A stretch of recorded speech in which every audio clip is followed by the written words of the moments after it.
Hola, amigos. Hoy les cuento la paz porfirista. Aybar Juárez ocupó la presidencia desde 1858 hasta su muerte, en 1872. El año anterior Juárez había sido reelecto, y el general Porfirio Díaz se levantó en armas pero fue derrotado.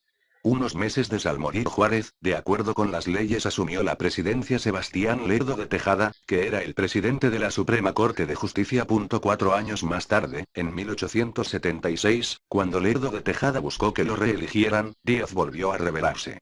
El 10 de enero, Porfirio Díaz, Vicente Riva Palacio, Hermenegildo Sarmiento, entre otros mandos militares, firman el Plan de Tuxtepec en la villa de Ojitlán, Oaxaca. El documento desconoce los resultados de las elecciones electorales y convoca a un movimiento armado en contra del gobierno de Sebastián Lerdo de Tejada.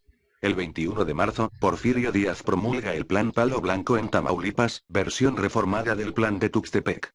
En él Díaz hace reformas en lo que concierne al principio de no reelección, ya que aquí deja claro que ese principio será ley suprema.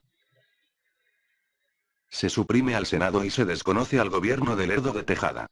El 25 de noviembre, Porfirio Díaz proclama oficialmente el Plan de Tuxtepec y sus reformas de Palo Blanco. Al mismo tiempo, ordena el paro de todos los funcionarios y empleados del gobierno federal.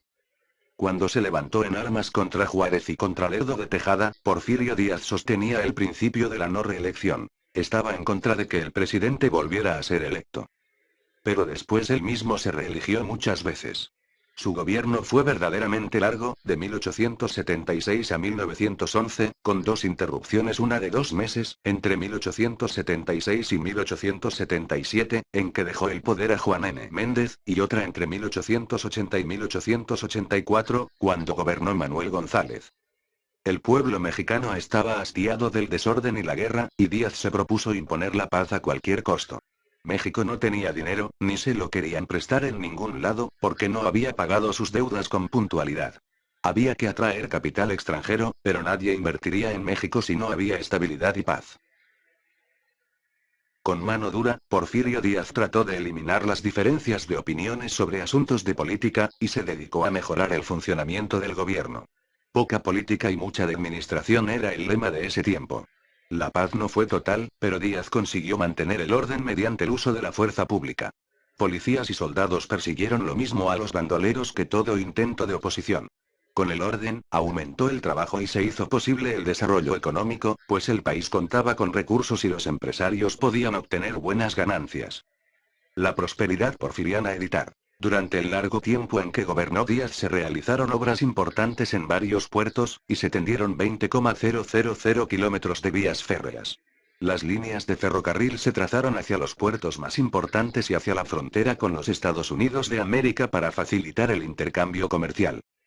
También sirvieron para facilitar la circulación de productos entre distintas regiones de México, y como medio de control político y militar.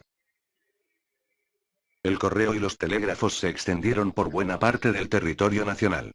Se fundaron algunos bancos, se organizaron las finanzas del gobierno, se regularizó el cobro de impuestos, y poco a poco se fueron pagando las deudas. La agricultura progresó espectacularmente en Yucatán, en Morelos y en La Laguna, se cultivó un solo producto enequén, caña de azúcar y algodón. México tuvo un crecimiento económico nunca antes visto. Pero como poca gente tenía dinero para invertir o podía conseguirlo prestado, el desarrollo favoreció a unos cuantos mexicanos y extranjeros. Con esto, la desigualdad entre los muy ricos, que eran muy pocos, y los muy pobres, que eran muchísimos, se fue haciendo cada vez más profunda la esperanza de comer cada día. Se agudizó la tendencia a acumular terrenos en manos de unos pocos propietarios. Es decir, a la formación de latifundios. Los indígenas perdieron muchas tierras, y la mayor parte de los habitantes del campo tuvieron que ocuparse como peones en las haciendas. Allí había trabajo, pero estaban mal pagados, tenían poca libertad y se veían obligados a gastar el poco dinero que ganaban en las tiendas de raya, que eran de los propios patrones y que vendían todo más caro. Al endeudarse en estas tiendas, los peones tenían que seguir trabajando para el mismo patrón, aunque los tratara mal. En algunas regiones, como la península de Yucatán y Valle Nacional, Oaxaca, los peones eran, por el trato que se les daba, prácticamente esclavos. Sociedad y cultura se hicieron grandes esfuerzos por extender la educación pública, lo que permitió que se educaran más niños. Cada vez más gente pudo seguir estudios superiores y así se empezó a formar en todo el país una clase media de profesionales y empleados públicos. Se enriqueció la vida cultural con nuevos periódicos, revistas y libros escritos e impresos en México. Se multiplicaron los caminos, puentes, edificios y escuelas. Los teatros presentaban compañías y actores europeos, y pronto el cinematógrafo fue conocido en todo el país. La paz porfiriana fue provechosa para la cultura. Se avanzó en las ciencias, las artes y la técnica. Se fundaron academias, teatros, museos y asociaciones artísticas y científicas. Como en Europa y el resto de América, hubo una profunda influencia de la cultura francesa que puede apreciarse en la mayoría de los edificios y los monumentos de la época. Un grupo de historiadores publicó México a través de los siglos. Otro grupo escribió México y su evolución social. Justo Sierra inauguró la Universidad Nacional. José María Velasco plasmó en cuadros maravillosos el esplendor del paisaje mexicano. Saturnino Herrán pintó una impresionante serie de cuadros con gente del pueblo y con alegorías a la mexicanidad. José Guadalupe Posada logró vigorosos grabados con escenas de la vida diaria. Músicos como Juventino Rosas, Ricardo Castro y Felipe Villanueva buscaron crear una música con hondas raíces populares. Hubo grandes novelistas, como Federico Gamboa, cronistas y cuentistas, como Ángel del Campo, y poetas como Manuel Gutiérrez Nájera, Manuel José Otón, Salvador Díaz Mirón y Amado Nervo, que dedicaron su talento a describir y a cantar a la vida y el paisaje de México, así como a explorar la intimidad de sus sentimientos. En los últimos años del gobierno de Díaz hubo un grupo de muchachos brillantes y estudiosos que formaron en la Ciudad de México el Ateneo de la Juventud. Alfonso Reyes, José Vasconcelos y Pedro Enrique Zureña encabezaron este movimiento renovador que buscó libertad y nuevos caminos para el pensamiento y para la creación artística. Sus trabajos juveniles fueron interrumpidos por la Revolución, y todos ellos realizaron la parte más importante de su obra una vez que terminó la lucha. La dictadura porfirista, el porfiriato. Porfirio Díaz casi no dejó ningún poder a los gobernadores ni a las autoridades locales. Él tomaba todas las decisiones. Los diputados y los senadores aprobaban todas sus iniciativas. La opinión pública debía estarle siempre agradecida. No se permitía ninguna confrontación de ideas ni de opiniones. El presidente se reeligió varias veces.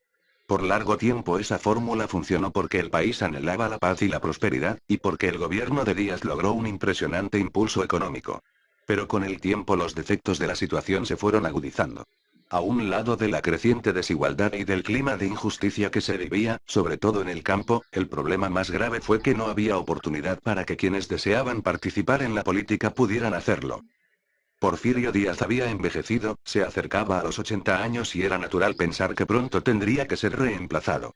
Pero el dictador no facilitó la inevitable sucesión. En 1908, Porfirio Díaz concedió una entrevista al periodista norteamericano James Creelman, en la cual afirmó que México ya estaba preparado para tener elecciones libres. La noticia llenó de optimismo a mucha gente, que de inmediato comenzó a organizarse para participar en las elecciones de 1910. Surgieron varios partidos políticos, y se escribieron libros y artículos que discutían la situación del país y la solución de sus problemas. Lamentablemente, Díaz cambió de opinión y se reeligió de nuevo. Pero era ya imposible detener el deseo de cambio. Fuente Septiembre, Historia Sexto Grado, México, 1999, Pax. 60. Esto fue o trabajo de mi tarea XD.